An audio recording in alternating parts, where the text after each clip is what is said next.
এজন খেতিয়ক ইমানেই বৃদ্ধ হৈ পৰিছিল যে তেওঁ পথাৰতো কাম কৰিব পৰা নাছিল। সেয়ে গোটেই দিনটো বাৰান্দাত বহি পাৰ কৰিছিল। তেতিয়াও পথাৰত কাম কৰি থকা পুতেকে বাৰে বাৰে ওপৰলৈ চাই যেতিয়া দেউতাকক বহি থকা দেখিলে, পুতেকে মনতে ভাবিলে, এতিয়া মোৰ বাবে তেওঁ আৰু কোনো কাম নাই, তেওঁ একোকে নকৰে।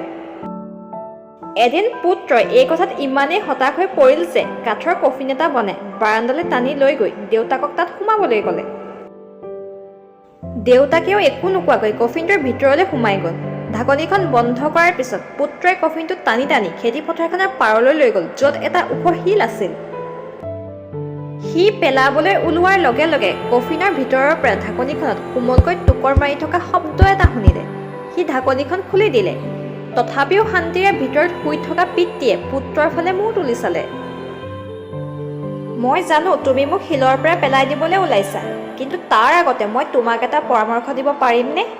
সেইটো কি? পুত্ৰই সুধিলে। দেউতাকে উত্তৰ দিলে, তুমি ইচ্ছা কৰিলে মোক শিলৰ পৰা পেলাই দিব পাৰা, কিন্তু এই কাঠৰ কফিনটো সুৰক্ষিত কৰি ৰাখা। তোমাৰ সন্তানে ভৱিষ্যতে ইয়াক ব্যৱহাৰ কৰিবলগীয়া হ'ব পাৰে।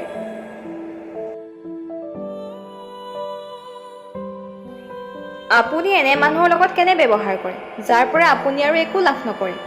যিজন আপোনাৰ উপযোগী নহয়, তেওঁৰ লগত কেনে ব্যৱহাৰ কৰে, তাৰ ওপৰত আপোনাক বিচাৰ কৰা হ'ব। আপুনি তেওঁলোকৰ লগত তেনেদৰে ব্যৱহাৰ কৰেনে, যিদৰে আপোনাৰ বাবে হিতকৰজনৰ লগত ব্যৱহাৰ কৰে? এই বিষয়ে চিন্তা কৰক আৰু সকলোকে সমান মৰ্যাদা আৰু সন্মানেৰে ব্যৱহাৰ কৰক।